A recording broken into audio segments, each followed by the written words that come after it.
supposed to do something right now? Oh, me? There you go. Start it off. Let's go. Okay. Well, it says I got end stream right here. What the fuck are we doing? Uh-oh. No, you're good. We're live. Let's roll. It's 6, we not are. 7. Okay. You don't hit end stream We didn't yet. have the 30-second lead in where it's like boom, boom, boom, boom, boom, boom. We all had it. I don't know what was going on over there. Okay, I didn't get it. I didn't get a 30-second intro. So we're live right now. You're live. In the You're chat live. is watching us. Okay, well shit. All right. My bad. Welcome in, everybody. It's the Texans Collective here. It's the four of us, Cody Stutes, Landry Locker, Reggie Anatola, and myself, Sean Pendergast, after a victorious Sunday night football game against the Kansas City Chiefs. And I don't remember the last time the Texans lost a football game. I think it was the Bush administration, Bush #1 back in 1988. That's what it feels like right now. Wow. Yeah, man. Yeah, it's been a long time since the Texans lost the football game. I'm Sean Pendergast, one half of Payne and Pendergast, Sports Radio 610, 6 a.m. to 10 a.m. weekdays on Sports Radio 610. Landry Locker, of course, from the Locker Room with Landry Locker and SNL with Cody Stutes. Reggie Atatula in the Loop, 10 a.m. to 2 p.m. on Sports Radio 610. And, of course, Cody Stutes, Houston football with Cody Stutes. Everybody doing a great job covering Texans football. 20-10 last night over the Kansas City Chiefs. This is that was a game that has not only a lot of ramifications for the Texans, but if anybody's watching any debate TV today, a lot of ramifications league-wide for what it means for the Chiefs. But we're here to talk about the Texans. And guys, it feels good. It took a long time. It feels like the Texans have been winning for a while and still sitting outside the velvet rope of getting into the playoffs. But when we awoke this morning, they're inside the velvet rope now as the 7 seed. And all of a sudden now, especially with the Daniel Jones injury, the AFC South is the big topic of conversation. But this Texans defense continues to get major attention all over the country and around the league. This is a Texans defense like we've never seen before. And they did things last night that are unprecedented when it comes to Patrick Mahomes and the Kansas City Chiefs. So let's start there. Let's start with the Texans defense and what they did last night. Just continuing this trend that they've been doing really all season long. But now that it's in wins, it's getting a ton of attention right now. Yeah, the last 2 weeks, they've held Patrick Mahomes and Josh Allen to a combined 38 for 67 for 413 yards and 5 interceptions, no touchdowns. So, I mean, the defense kind of speaks for itself. It is the superpower. Yesterday was probably the most impressive peak of that. And you can't really say enough about the defense. Jalen Petrie, for whatever reason, the Guardian cap was made for him. I don't think a lot of people can make that look good. It looks perfect on Jalen Petrie. And I did wonder, Jalen Petrie did not play against the Chiefs last year. So what would the impact be? We know that they like what Jalen Petrie does. He went out there and did his thing. Kamari Lassiter deserves Pro Bowl consideration. He 100% deserves Pro Bowl consideration. And I thought it was poetic justice that the guy who basically spent last offseason focusing on his life after football dropped the ball into the hands of a guy who focused on working on coverage because he got torched the last time they were in Kansas City. So as far as defense, this was as good of a performance as we've seen. We're not even mentioning Derek Stingley, who's been all pro caliber, but the defense is clearly the superpower, and it doesn't matter who the quarterback is. Anyone can get it when it comes to D'Amico's defense. That's what's going to take this team wherever they want to go. And I just hope that they're not being asked to do too much and take too large of a piece of the pie when it comes to the winning formula for this team. Couldn't help but get that offensive swipe in. I like it. I like what you're doing there. Also, to be fair, don't hate the Guardian cap. If there is any player that typifies the Guardian cap, it is Jalen Petrie. Incredibly violent, but with a little bit of a nice, safe tinge to it. You know what I mean? Like, he's very nice to him. I appreciate that. No, the thing about this defense that really impressed me in this game, amongst all the other things that are impressive, it's getting better. Like, it's getting better as they go along with this, right? Obviously, you could talk about Kamari playing hurt also and being that good about, getting back to Rashee Rice, getting picks and stuff. Like, they weren't turning the ball over like this to this degree as they're doing it now. And I think that your defensive line, even as you lose Tim Selton, obviously you miss him, They do a better job, it feels like, at least. Obviously, Patrick Mahomes had some good yardage rushing the football, of like corralling him, especially on the edges, keeping him within that pocket to where you could impact him stepping forward and trying to make those throws to the likes of Travis Kelce and stuff. Like, as much as I think you're right, Landry, Travis Kelce definitely looks like a lesser version of himself as he ages, and then also whatever attention, whatever else you want to do there. There was enough that I saw within that where Patrick Mahomes also wasn't as pinpoint accurate as he typically is. And I think that's because of the pressure that was being applied on the front, which is nobody's going to be surprised by. But I think the particular way that they did it shows a marked difference from earlier on in the season, where it felt like there was instances where quarterbacks, especially in the big moments, were able to escape the grasps. It felt like they did a better job of kind of corralling, forcing that guy into uncomfortable circumstances, throw the football into not so great places, and allow themselves to get these turnovers. Man, this defense is phenomenal. I don't know what other adjectives we can throw at them, but they deserve all of them. At least there are people having all-time conversations, and it does not feel out of place. Yeah, they have been fantastic. They're allowing 16 points a game. The last time a team was that good at points per game allowed, or was actually better than that mark, was 2019, when the New England Patriots allowed, I think, 15.8 points per game over the course of an entire season. And you got contributions from everybody, from interior defensive linemen to the edges to the linebackers to the safeties. I mean, Jalen Petrie catches an interception because Kalen Bullock popped that guy. Like, Petrie had to follow the ball and come down with it, but Bullock eliminated the KC wide receiver from the equation. Obviously, what Petrie's bringing to the table from a hit perspective, and then Kamar Lassiter playing hurt, he was fantastic. You just get a little bit from everyone, and then they just felt like they were constantly on Mahomes and this Andy Reid offense throughout the course of this game. Yeah, they allowed 10 points in the third quarter. You're allowed to allow points. Like, they don't have to pitch shutouts. Maybe there will be a day where the offense will force them to do that, but they don't have to pitch shutouts. And so even within that quarter, they were able to give the offense opportunities, not let that thing get totally out of hand. It's just an incredible performance yet again from this defense. And I think, D'Amico Ryan's going to say this every week. They could pitch a shutout and he'll be like, there's more, on the bone. I actually think there was more on the bone. Like, Sheldon Rankins is like right there on stopping some of those Mahomes scrambles. Daniil Hunter didn't show up till the third or fourth quarter when he finally got going. I do actually feel like there's just a tiny bit more from this defense, and they're already excellent. Yeah, the thing that's impressive to me, guys, is the last 2 weeks, they've been dominant defensively. They gave up 16 to the Colts and 10 to the Chiefs, both on the road. And they only had 3 sacks across the 2 games. And it probably proves that maybe sacks as a stat are a little bit overrated, because there was constant pressure on both Daniel Jones and Patrick Mahomes throughout those games. But, I think it speaks to the discipline that they have up front, that trying to prioritize making sure you keep these quarterbacks, whether it's Josh Allen or Daniel Jones or Patrick Mahomes. They didn't do a great job of keeping Patrick Mahomes in the pocket. That was the main weapon that the Chiefs had. When the Chiefs were moving the football and moving the chains, it was Patrick Mahomes' legs that were doing that, or at least getting him in short yardage situations. The numbers, though, Patrick Mahomes has been the dominant force in the NFL for the better part of the last decade. And he hasn't been as dominant statistically the last couple of years as he was during that, I'll call it the Tyreek Hill era. But they held him to the lowest output he's ever had at a home game last night, 10 points.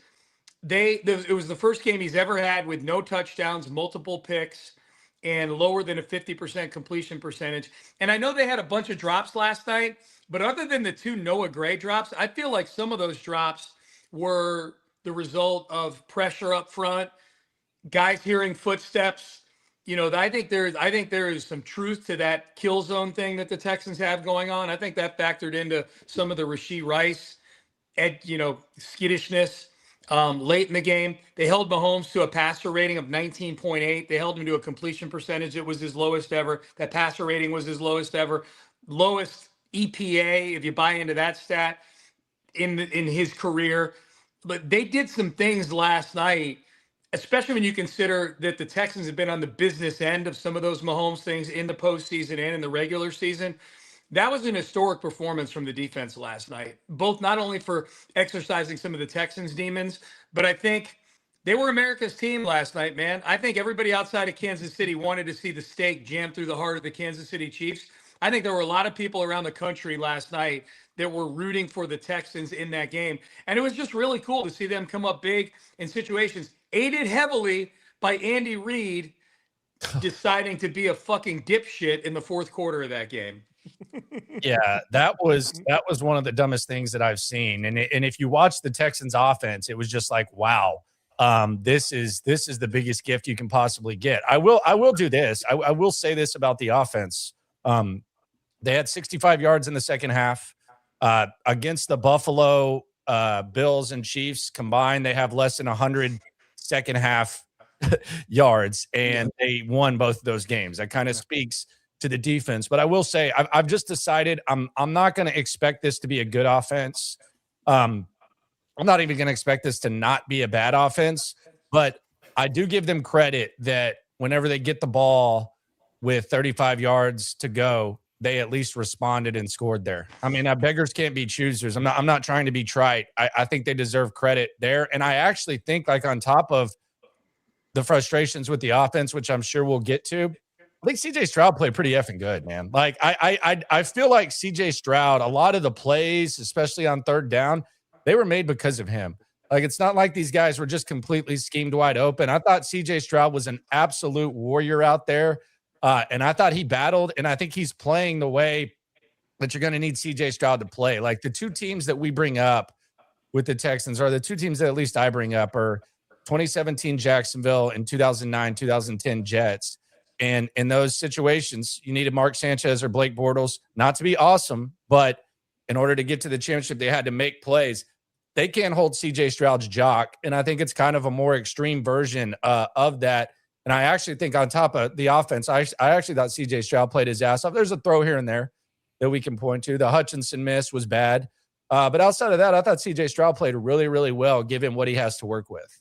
Yeah, I had a text coming from a friend of mine in the second quarter that said CJ Stroud is looking downright Mahomesian. And I was like, oh yeah, no, that is not off here. There was a lot of off schedule plays or making plays by extending and recognizing and making adjustments, or just seeing what was happening and reacting appropriately. Like the Woody Marks passing touchdown that happens there, where he's like, Nick Bolton is supposed to have coverage there, and he acknowledges that it's there, is able to replace that, I guess, blitz in the moment.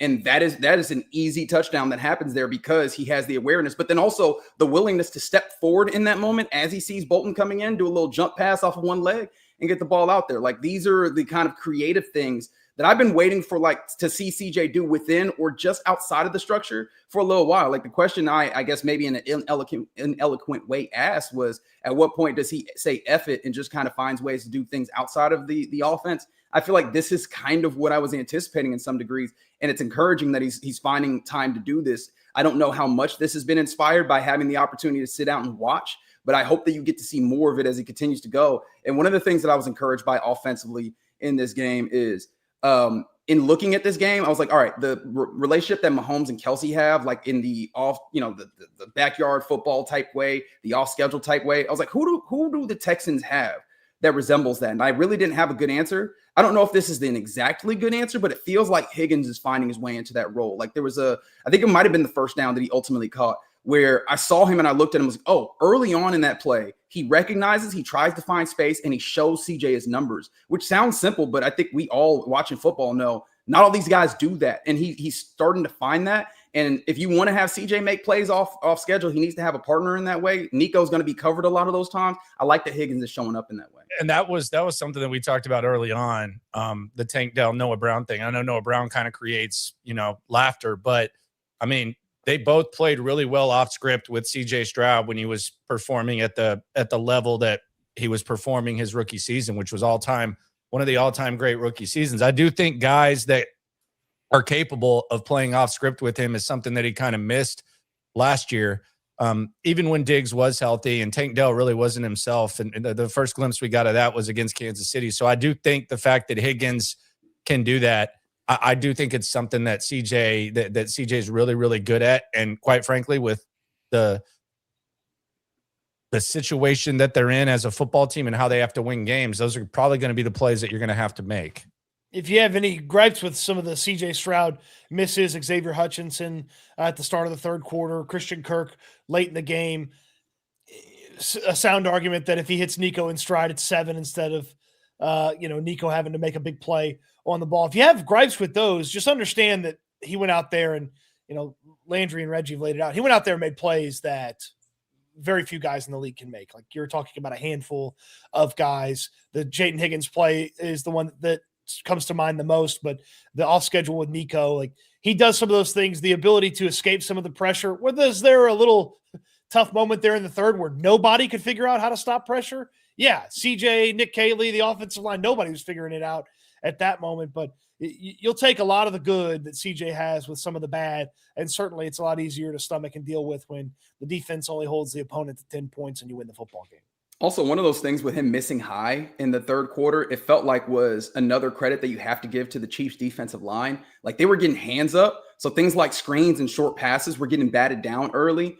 And I think that impacted CJ a little bit where he's like, I have to get this ball up and over the line. And then he would end up sailing. I think that's some of it, obviously stepping into the pocket with some of it, not to take responsibility away from him. He just needs to be able to hit some of these passes. But I think that was a little bit of a factor because I was looking at that and I was like, maybe that factors in.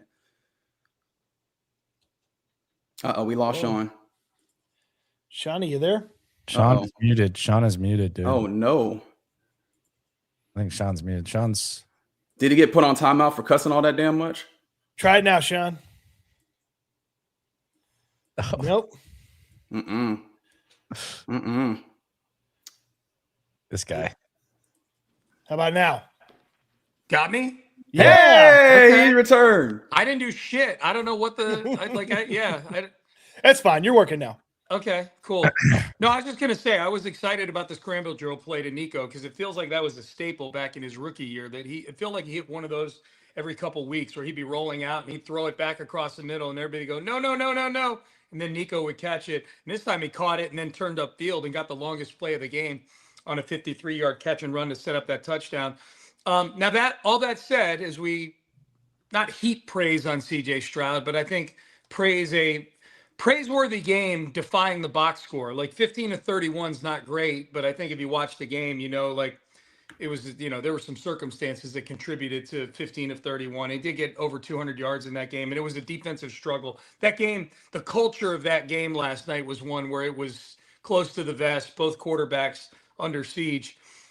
That said, the offense went 4 and out 3 times in the third quarter, ran 12 plays for -2 yards, and had 64 yards total. I think Landry mentioned that in the second half. They had under 100 yards. They had 99 yards in the second half of both the Buffalo game and this game combined, and were still able to come out with a win. So let's place blame. Who are we blaming for the offensive issues in the second half of this football game? Nick Kayley, a.k.a. Poor Man's B.O.B., a.k.a. What's Tim Kelly up to? The guy's just, he's in over his head, especially in prime time. He doesn't know what he's doing. I do give him credit now. It feels like Jalen Knowles at least getting a little bit more opportunities. I think him and Kirk both were at 50%, which is great. He ran a reverse at one point with Jalen Knowles when he doesn't want to use him on third down. It's not terrible. Well, this is that you can overcome this to a certain point, but like the hope that there's going to be like significant improvement for me, it's gone. So I'm going to evaluate him like a kid that, okay, if you have perfect attendance, good job. I'm not expecting you to make good grades. Matter of fact, maybe the teacher will pass you or something like that. Like it is what it is with Nick Kayley at this point, and hopefully they can overcome it. But as far as the offense goes, they aggressively tried to improve the offense last year. The defense is better, but the offense, this is the exact same offense I feel like that I was watching last year. And it's kind of sucks because I actually think the personnel is better for sure at this point as compared to what it was last year. So it's just something you're going to have to overcome at this point, and it is what it is with Nick Kayley. That's really all I have about him. Yeah, I think that there's obviously Nick Kayley, the buck stops with him as the coordinator. I think that there's clearly some issues there, right? Like the slowness, for lack of a better term, to adjust and change when it was very clear that Spags is on your ass. But I also think when we talk about the personnel being better, only by so much, right? That offensive line got their ass handed to them up and down that field in the third quarter. And there was instances where you got double teams on Chris Jones and it did not matter. They was out here getting their ass whooped. I think that does blow some things up to some regard. In my head, I viewed it as, all right, I know that the car has not been actively breaking down, but that don't mean you can get out here on the highway and try and gas it up to 100. And I think that there were some instances where you go, okay, you still need to do the protective things of this line to make sure that you can get some things done. But ultimately, yeah, I think that the biggest issue is with the way that Nick Kayley went about this. It started getting real formulaic in the third quarter again. And I think that you saw a smart defensive coordinator pick up on that and find ways to make you look stupid. Yeah, they're burning downs, running into the teeth of the Chiefs as they're all basically 2 yards away from the line of scrimmage. They're running not long developing plays, but plays that take longer to develop than you can execute with some of the pressure. The O-line had some really leaky moments. Ed Ingram just got dispatched with ease by Chris Jones a couple of different times. So there were some shaky moments from the players, from the helmets, but the headset did them no favor. I mean, Nick Kayley just he's not getting it done as an offensive coordinator. And, credit to him because CJ has that big third down and then they're able to run the ball a few times to get into the end zone and ultimately score and go up 17-10. So they gimmicked it together, figured out a way that way. But I have a hard time believing that over half and maybe more of the offensive coordinators in football wouldn't have at least had some sort of tweak, adjustment, change to where you're not doing essentially having the same drive 4 times in a row. If this team didn't have an elite defense, we would be looking at mock drafts right now. We would. I mean, we would be talking about who the Texans should take with the 7th overall. Should they take Jeremiah Love with the 7th overall pick? That's what we would be talking about right now. And then some of us would be pointing out that you got a lot of issues to be taking running back that early. Yeah. Well, it's my personal preference. We'll write it off to that. I got into the role play. I'm sorry. It's okay. You're an Ashton Genty fan, so let's not That's true. Let's not get it twisted. That's fair. But that's the fact of the matter is like this offense when it's at its worst, it looks like as much of a Keystone Cops high school fucking offense as you can find. Like the bad looks really bad with this offense, which is crazy because I don't think the personnel is horrible like that. The thing that frustrates me the most is just it's the stuff before the snap. Like last night in the fourth quarter, you get I think it was after the second turnover on downs, the 4th and 4 where Rashee Rice dropped the ball, and you get the ball in fairly decent position to get what would be essentially a game-clinching field goal, and you have to call a timeout coming out of a timeout to avoid a delay of game. And then 2 plays later, it was like, no, we really want to get a delay of game. Like we have to get a delay of game right here. And they get a delay of game. Like that's the thing to me. I've never covered a team where the topic of how much time is left on the play clock when you get out of the huddle is as big a topic. I can't ever remember in my nearly 20 years of covering the Texans a season where discussing how much time is left on the play clock when you get out of the huddle is even a thing. Like we've never, like the Kubiak era, the O'Brien, I can't ever remember talking about getting out of the huddle, the execution of stuff that is happening before the snap, before you even have to worry about who's blocking who, what routes are being run. We are discussing the execution of getting into the huddle and out of the huddle and getting a fucking play called. That's the biggest thing to me is like, we're not even talking about what the final home looks like that you're building. It's like, what tools are we using here? Are we using a hammer? Are we using a screwdriver? Like it's so Keystone Cops sometimes, man. And that's the thing. Look, I hope this team wins every game the rest of the year and goes on to win the Super Bowl. There's part of me that's like, okay, if they do this in spite of the offense, what happens at the end of the year? Like if they make the AFC title game and the offense looks like this, which they absolutely could do with this AFC, they absolutely could make the AFC title game with the defense playing how it's playing and the offense playing how it's playing. There's no doubt. They've beaten teams that could be in that sort of mix. And they, Denver's the #1 seed in the conference. If CJ Stroud doesn't get his head bounced off the turf, they probably beat Denver, who's the number 1 seed right now. That's my, like, the thing that I think ahead to the offseason about, like, if this team makes the AFC title game with the offense playing like this, is Nick Kayley around next year? Because he shouldn't be. He should, like, the way the offense is playing right now. These national people like Dan Orlovsky talking about Nick Kayley like he's I don't. like he's like Kyle Shanahan or something like that. Like, what the fuck are we doing? He's improving. He's improving. Okay. I had this argument like it's not. I mean, we've had guys. We've had I just multiple. We've had multiple full quarters over the last month of 3 and outs. Like multiple, like the whole second half of the Denver game is, and I know Davis is coming in a pinch situation. That's no excuse for having 3 and outs the entire fourth quarter of a fucking football game. It was an entire third quarter of 3 and outs. I'm trying to think the Buffalo game. Yeah, Landry, you pointed it out. 35 yards of offense in the second half. It's all 3 and outs. I don't know if I've ever covered a team where there's been this many 3 and outs. So this is. Look, I'm not going to sit here and say I'm losing sleep over it. They're winning football games right now, but I think it's something worth talking about, especially if you're about to give $200 million to your quarterback in the offseason. Yeah, I just don't. I don't know that. I don't know that they really have a standard. And like my big enlightening like moment. And I told Stoots this when we were leaving practice. I was like, "This is 2018 BOB. Like this is 2018 BOB." Because I was talking, it was after I had talked to Nick Kayley, and someone, I won't say their name, said something like, "Oh, can't believe you asked him that after we won." And I was like, well, this kind of reminds me of after the Cowboys game when I asked BOB what the hell he was doing. And Deshaun Watson ended up having to take a bus to the effing game the next week. And now you're calling plays at Boston College. So I think it's just like the offense feels a lot like a mix of, it's like you took the 2016 offense, the 2018 offense, and then sprinkled in a little bit of 2019, and you just put it in a blender and you're just hoping that it all works.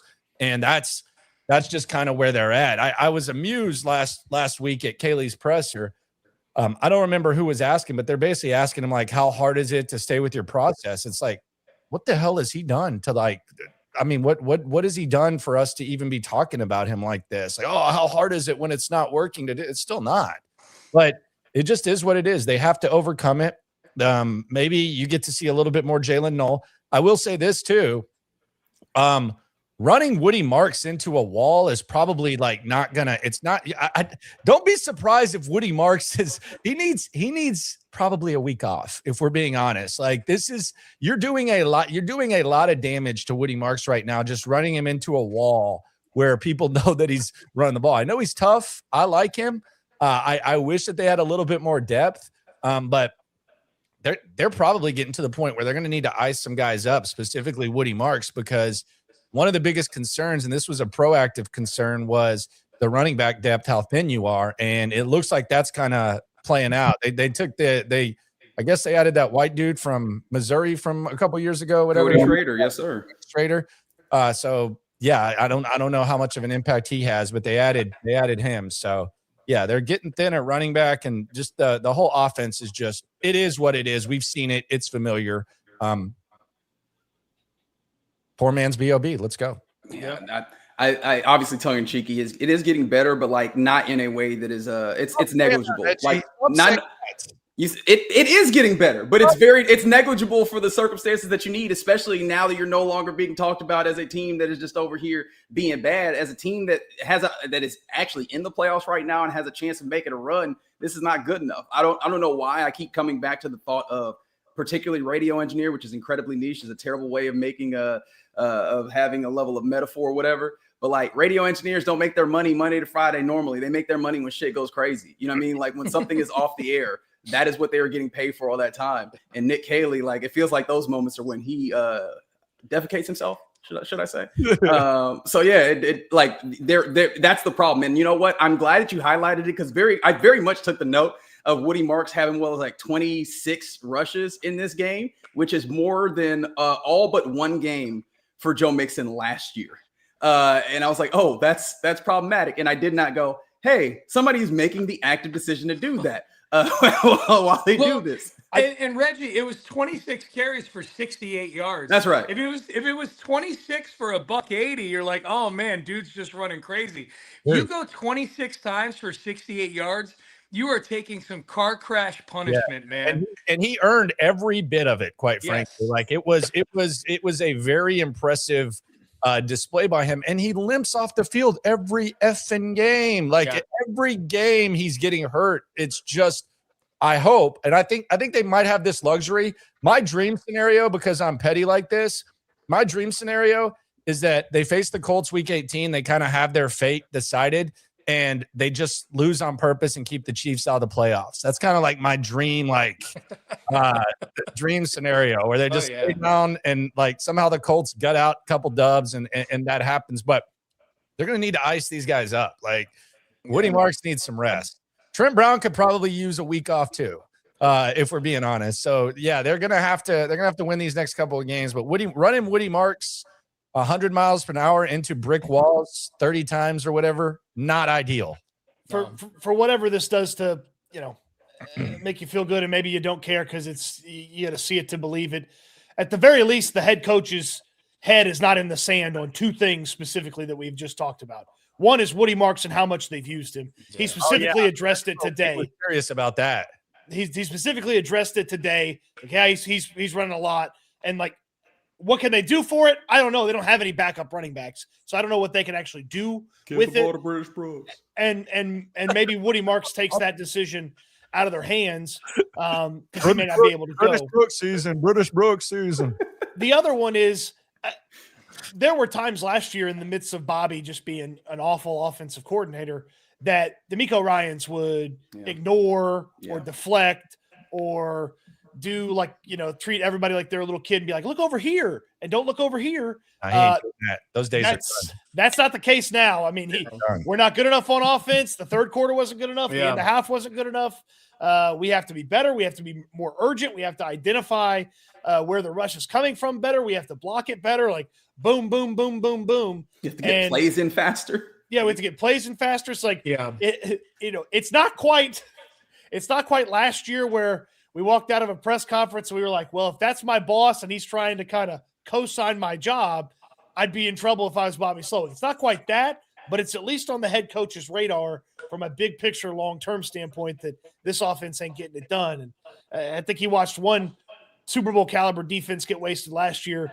And I don't know that he can change it right now, but he doesn't really want to see another one get wasted. No, that's a great point. Because DeMeco talking about that today, that stuck out to me too. Like, okay, he's being way more brutally honest than he's been the last couple of years. It felt like it was giving the offense a pass the last couple of years, and he was being more critical of the defense. Almost like you're more critical of your kid who's getting straight A's, but you let the kid who's the C student, you're like, let's not try to kill his spirit or anything like that. He's way more honest about the offense. That is where, if they make a deep run in the playoffs, but they do it in spite of the offense, that I feel better about him evaluating it somewhat honestly. I would just hate for CJ to turn into one of these quarterbacks who's getting his third offensive coordinator in 3 years, that kind of thing. That type of trend doesn't work out. Now, it might work out better than keeping Nick Kayley. Yeah, come on, Chef. Yeah. No, I get it. If CJ's worth a damn, he'll figure it out. I mean, if Baker Mayfield can do it 3 years in a row, CJ can figure it out. Good point. At least I would hope that to be the case. We worry too much about these guys changing offensive coordinators. If the guy's not good, you got to get on. You got to move on from him. And he's got whatever it is, 4 games here and whatever they earn in the playoffs to kind of prove that he's should keep getting a paycheck. Well, I guess he's getting a paycheck no matter what, but keep getting a paycheck and coming to work. No, it's a really good point. All right, okay. So before we get to areas of concern and take a look at the AFC landscape, which is really fun nowadays because the AFC landscape is crazy. Cody, you want to tell the people about Prize Picks here? I do. Prize Picks is daily fantasy. You're making a couple of predictions, more or less, on various stats. You put them together, and if you get all your predictions correct, you're winning big. And you could get that offer right there on the screen right now and use our code Texans when you get signed up. Play your first 5, get $50 right into your account. We'll put together a entry for the Texans game each and every week. We'll post it on the community page here. And I was very critical of Reggie a couple of weeks ago when he was the only one to miss. Reggie was the only one to make on this one. Oh wow! I don't deserve any credit. I just was like Nico Collins is going to go crazy. That's all I said. Yeah, Reggie was the only one to get it correct. Sean had Will Anderson. An injury bugged out Landry, because I think Nick Chubb probably could have gimmicked together 19 yards, and then Jalen Petrie took care of Rashee Rice. 19 yards, doesn't that take about 6 carries? 8. The way they were running the ball in the third, it might have taken 18. But it's really simple. You're just making statistical predictions, more or less, on receiving yards, rushing yards, passing touchdowns, even receptions. And they've got it for basketball. They've got it for hockey. And of course, they've got it for football. Play your first 5, get 50 on us when you use that code Texans. It's so easy to use our friends at Prize Picks. I won on Thursday. Nice. Oh, yeah. Bring that Thursday winning Night to the Football. Texans Collective, Sean. I had. Well, if I was on the Lions or Cowboys Collective, I would be strutting like Vince McMahon walking to the ring right now. I had Jared Goff more than passing yards, Dak Prescott more than passing yards, and Jamison Williams more than receiving yards. So yeah, Nice. 40 got me a $104, man. There you go. So yeah, that's like half a day at Lizards for me. So yeah, good to go. Good to go. Couple of super chats before we move on, gentlemen. Yeah. Logan says, I could see a 12-5 season and nobody want to see us. That might be the leader in the clubhouse right now. They should win. They're going to be more than a touchdown favorite in these next 2 games. The Chargers are super banged up, and that's not a good home field advantage for them. And the Colts all of a sudden may as well be the Cardinals and the Raiders. Hold on. They got Phillip Rivers at quarterback now, gentlemen. We got to. I thought that was a joke. Come on now. He is working out tomorrow. Is there anybody who hates their kids more than Phillip Rivers? Like, just hates being at home. Maybe Larry Brown back in the day, but I don't know anybody in football that just hates being at the house. Maybe Joe Flacco, actually. Well, stop having 10 kids. I mean, what are we doing? Like, every time I hear Phillip Rivers has a kid, like he has kids like we change underwear. It's unbelievable. It's like 10. Who wants 10 kids? 10. Phillip Rivers and a lot of BYU fans. DeRhino. At least be like Tyreek Hill and separate them all amongst multiple households. Wait. Hold on. I haven't heard this take. This is fantastic. You're saying Tyreek Hill is more responsible because, like, they're playing more man as opposed to, like, a zone defense here. I'm saying Tyreek Hill probably doesn't have as much aggravation because he's not in the general proximity as most of his kids. That's all I'm saying. DeRhino weighs in on Super Chat. I'm not advocating what Tyreek Hill has done. I'm just saying day to day, he's probably a little, just a little less agita. Yeah. So he said, get Dare's red jacket ready. Of course. That's right. Referring to the Ring of Honor. That's right. I love that. Hey, 1 for 1, 5 yards carry for a 5-yard touchdown. Doesn't get more efficient than that. Were you guys when Woody went out of the game and because Chubb was hurt and Dare goes in, what was your gut reaction? What were you saying to yourself or to others around you?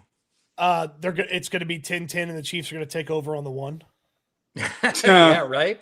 You disrespected Dare Gumbawale right there. Yeah, I mean, I just thought that your coordinator was doing the thing that he always does, which is signaling a pass. That's what I thought.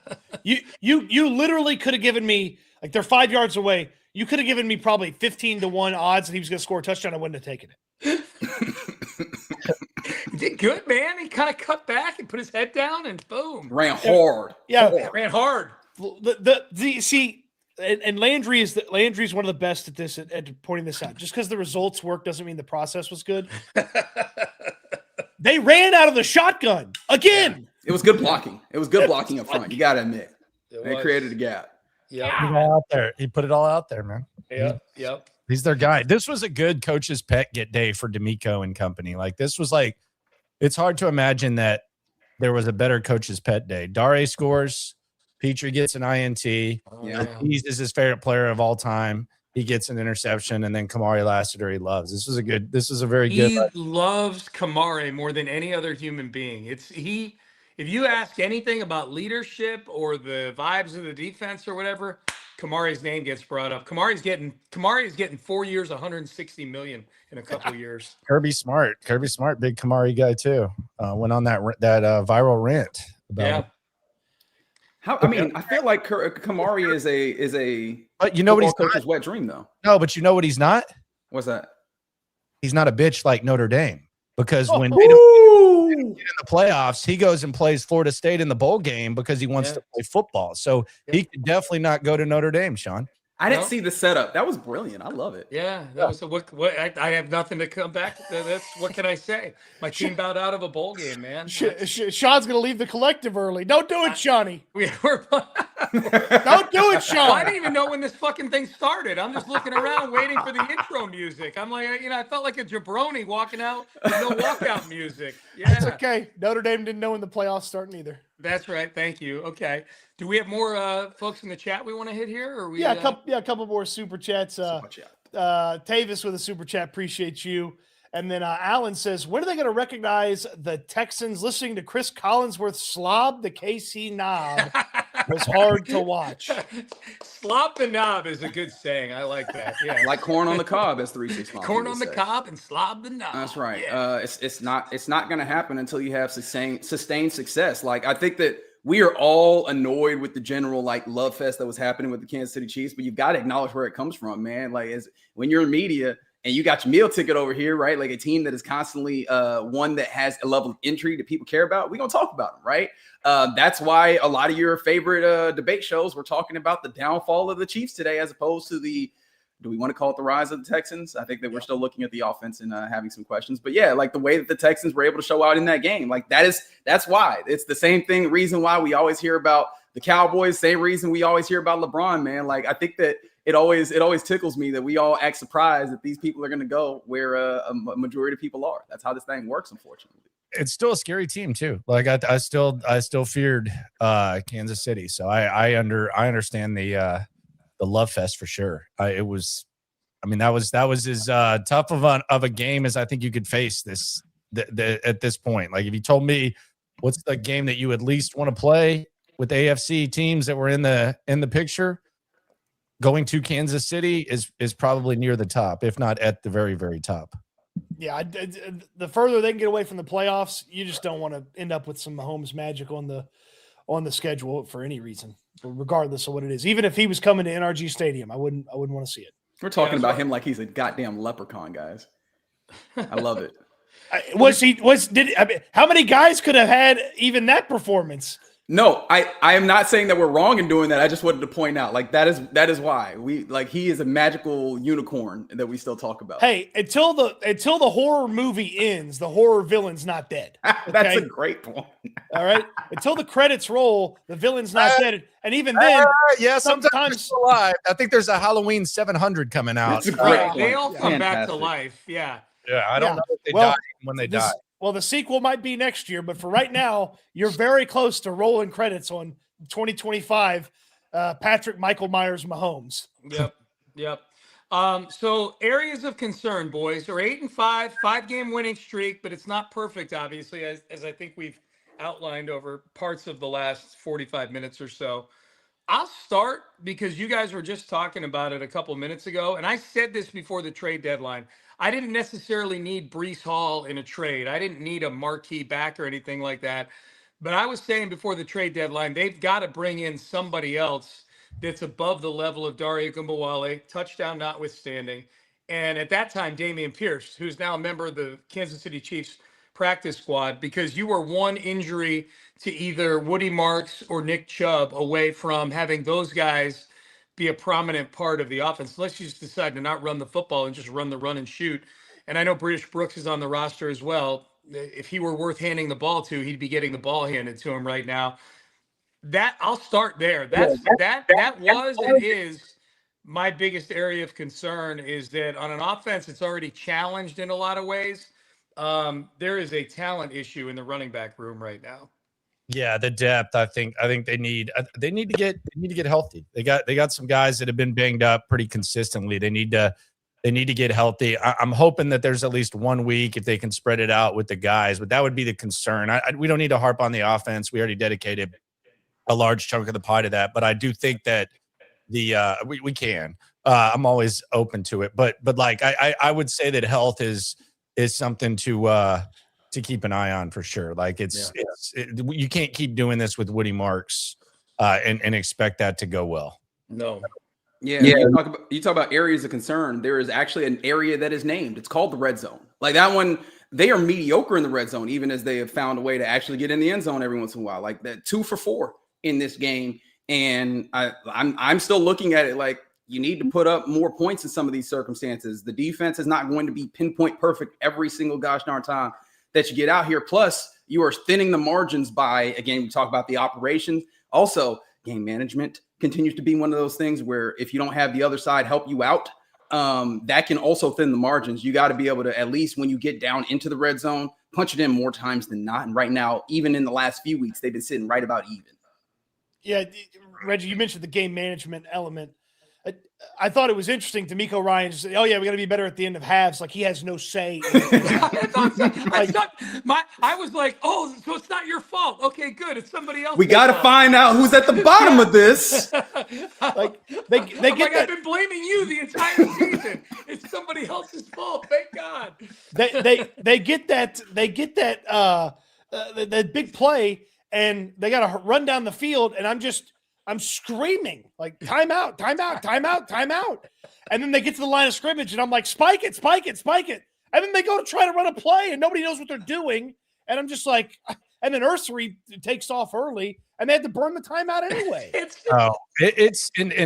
You go back last week, that display by Nick Kayley was one of the most pathetic things that I've ever, like, that was where I was just like, all right, there's no sense here. Like with the end of halves, like, if you listen to what he actually said when I asked him, so he said that 41 seconds between plays with 150 was the plan. Okay, that's weird. Especially when you getting the ball at the 20 and you had a really good first play. That's weird. Then he said that they were trying to get to the sideline with 2 timeouts left. If you ever watch a football game at the end, like one of the biggest disadvantages is when you don't have timeouts because you have to go to the sidelines. Like, so you're literally handcuffing yourself after you wasted time to run a play to stop the clock. So that's pathetic. Then you don't get out of bounds. You take 21 more seconds. And I think if you ask them, they're blaming Higgins or something for running a wrong route. I don't care what happened up to that point, but if you listen to what he actually said, and this isn't like a blame thing, but he said that we were trying to run a play to the sidelines when we had 2 timeouts after huddling for 41 seconds. And when we didn't do that, by the way, we huddled again for another 21 seconds. Like that's not like a, hey, we screwed up. Like that is him telling you how clueless he is. And I think a lot of times Bobby Slowick would do that too. And he would kind of make himself look bad. The Green Bay game comes to mind last year. But that, like, when you hear that from your offensive coordinator, like you're automatically like you have no hope when that is the mindset and that's what he's saying. So that is a big problem because that's really the other thing that we're talking about, guys, is you can have a great defense, you can have an all-time great defense, but your margin for error is so small. Yeah. So small. Like any of these games we can point to, like we can point to one play, we can point to one moment, and we can say, well, they very easily could have lost this game. And when that's the mindset of the guy that can maybe flip though that margin for error in your direction or in the other direction, that's very concerning. Yep. Yeah, the simplest thing that keeps coming to mind is you talked about like we were going to run normal offense until we set up. Correct me, that first play started at 151. It's literally called 2-minute offense. Yeah, he said they were going to run get in the 2-minute offense, and it was one. Yeah, that was crazy. I was like, oh, word. Okay, very good. I don't know if this is like an actual area for concern, but again, like defensive back depth is one of those things where I was pleasantly surprised. They couldn't attack Miles Bryant in this game. Teams have, and I imagine that teams will try to again at some point. And I'm like, okay, it's good that this defense continues to be fantastic and that particular area of weakness is not attacked, but is that something that comes up? I don't know. Yeah. Yeah, it's the margins conversation is fascinating because they explode some of their margins when they do have a little bit of play with some of the either the offensive performance or the lack of clock management. And I mean, I could already see a horrible end of first half or a poorly timed challenge, like really putting a strain on this team at a latter point in the game down the road. Maybe it's not going to happen the next 2 weeks when you've got the dregs of two different Western conferences come into your town or Western divisions come into your town. But, the Chargers all of a sudden have a tough one, or you get to the playoffs and you blew it at the end of the first half, or D'Amico Ryans threw a bad challenge flag. It's like, boy, you don't want your season to end that way. I would add special teams to the list, just because they haven't been tippy top great. They've had issues. Look, the Buffalo game, and I think I got it right. The Buffalo game, you had the kickoff return for the touchdown. The Jags game, you had a punt return for a touchdown. Which, if you don't allow those are very different afternoons that you're having there. In the case of Bills, the evening, the Thursday night game. Special teams just haven't been great. Even last night, like Tommy Townsend, you're going to get out there and punt 6 or 7 times a night. We need you to be great every time you punt. We need to win the field position battle. And there's a few punts there where he's just punting it short. It's, if this offense is going to be mediocre, then you've got to be on the other two sides of the ball, defense and special teams. You got to be great. You've got to be really, really good. If you're going to go make a deep playoff run like they're talking about, and this is a hand you're dealt offensively, at least for this year, until they make some improvements, then special teams has not been to the level that it's been under Frank Ross the last few years. That needs to become a thing if they're going to make a run to a conference title game. Certainly. Yep. Before we get to the AFC landscape, Sean, a very generous super chat from Alan. He says, appreciate the goats of Texans media holding it down, Sean included. Oh, I like that he included me. Thank you very much. And the smiley face afterwards tells me that he's serious about it too. So I love that. Thank you. I think he cleaned himself up on the backside. He was talking about Seth. Yeah, he meant to add Seth in there, as he noted in his next one. Oh, yeah. What a hilarious mistake. I love it. Yeah. But thank you very much, Alan. It's very sure. generous and very kind to you. So thank you. Thank you very much. All right, boys, AFC landscape. This is a winnable. We've been saying this for 3 weeks now. This is a gettable. Gettable AFC. That half a year. It's gotten more gettable over the last couple weeks. Yeah, these next couple of games is just don't F it up. No. Yeah, it's this opportunity right now is really just it's crazy because Indianapolis right now is a dumpster fire. You can get some separation. They're actually 2 touchdown dogs this week to Seattle. So if you win and you're a 10-point favorite, I think last I checked. If you win, you separate yourself from Indianapolis. A few minutes from now, the Eagles could do you some favors as well, and they could bring the Chargers down to 8-5. Like everything that you need to happen right now is shaping up to the point where you're almost comfortably going to get in the playoffs, assuming you take advantage. You could probably split and get in, but everything is in favor. I keep seeing the graphic of like the Texans, the Jags, and the Colts, and it's like who wins the division. It's just the right answer is not the Colts. Like that's anything else. It's not the Colts. They're an absolute dumpster fire. Oh, by the way, they went all in and traded 2 first-round picks for Sauce Gardner, and ever since then, it's been an absolute disaster for them. So if at this point, if you don't make the playoffs, then I mean, we got to ask ourselves some real questions as to how in the hell that happens, because I just don't see that not happening. Well, I'm looking at the division, and the division you've got the Jags have they have the Jets, the Broncos, the Colts, and then the Titans last week. The Texans have the Cardinals, the Raiders, the Chargers, and then the Colts. The Colts with no Daniel Jones may as well be the Jets and the Titans and the Cardinals and the Raiders. Or no Riley Leonard.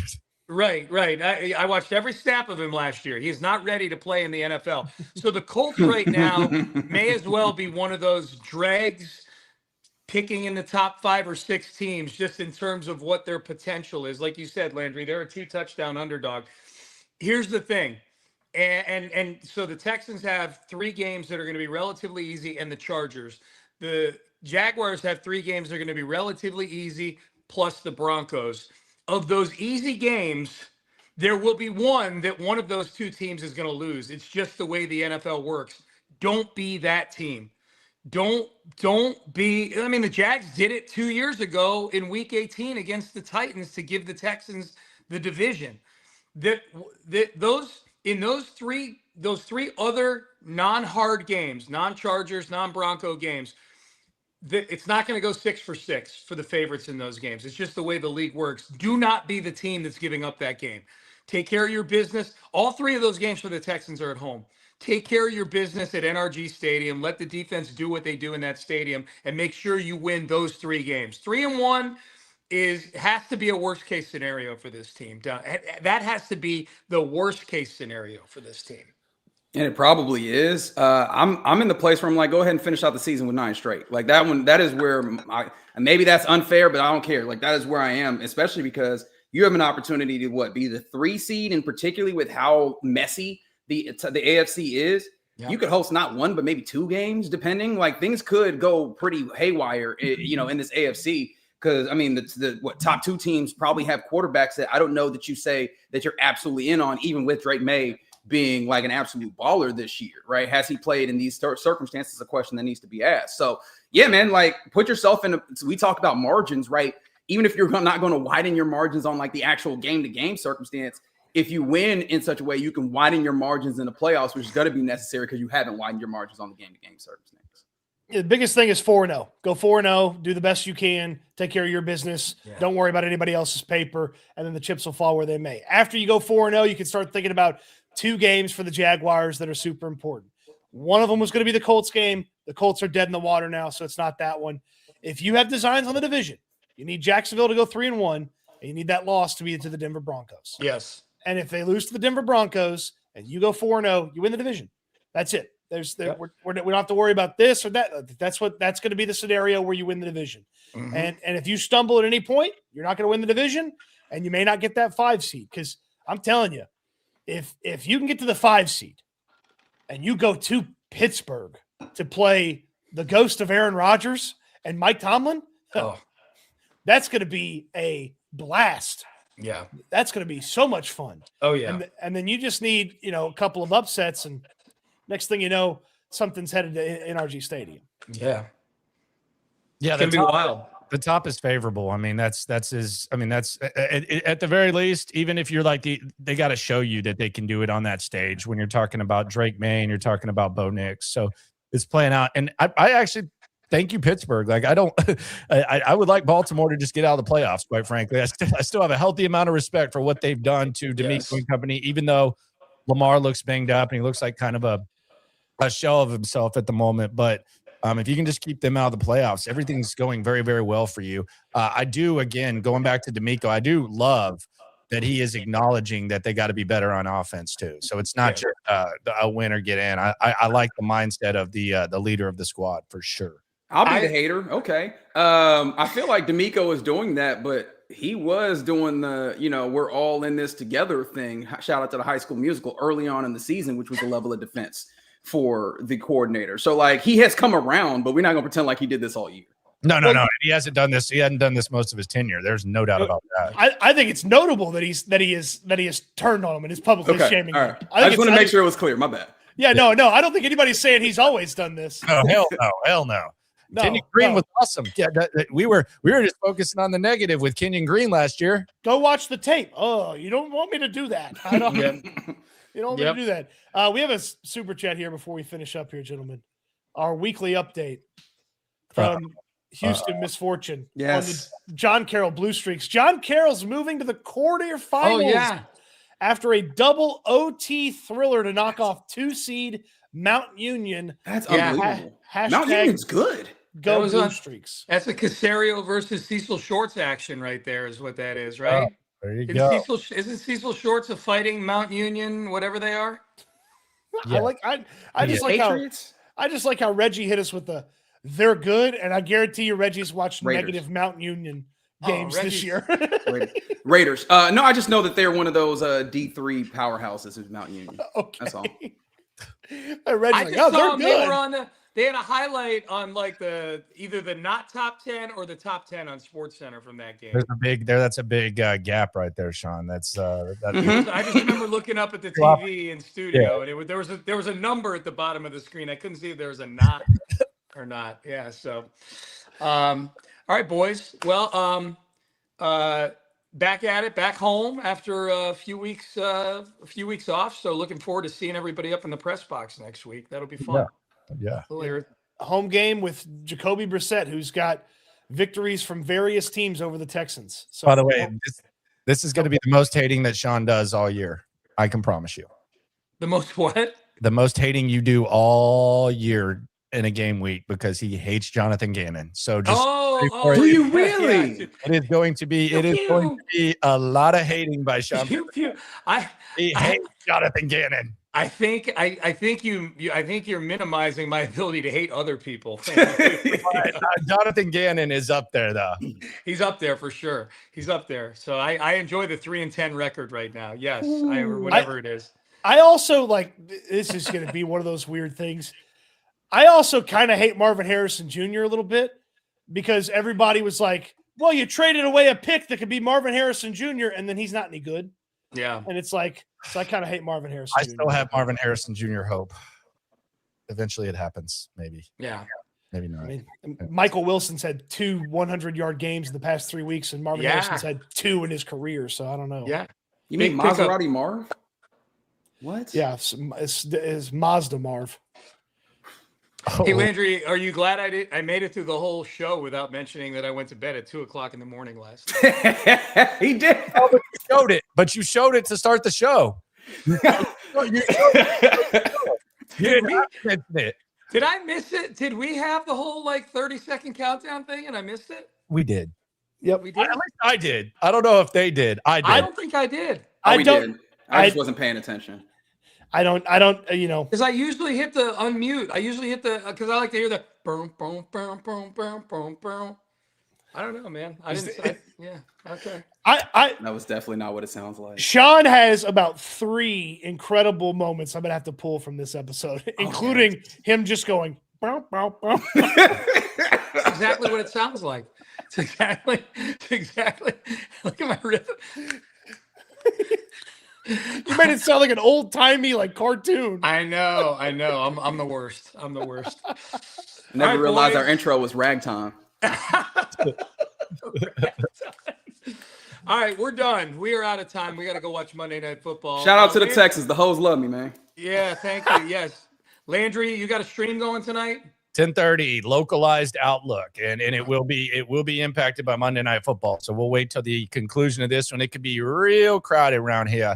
Oh, Monday Night Football matters tonight. Scoreboard watching season going on right now for Texan fans for sure. Landry Locker of The Locker Room and SNL. Cody, they can next find you when? Sometime this week at Houston Football, we'll have the grades for you for the the grade. Yeah. Subscribe to Houston Football, man. Cody and Landry both putting out great stuff on there. Your summaries of all the games and the previews are outstanding. So yeah, thank you. Get at Houston Football with Cody Stutes and of course SNL, Landry and Cody, and 10 a.m. tomorrow. You can hear Reggie Atatula on Sports Radio 610. Gentlemen, enjoyed it as always. We will do it again next Monday, following what we hope is the 6th straight win for the Houston Texans. That'll be against the Arizona Cardinals. Until then, everybody have a great week, a very happy holiday season, and as always, end stream.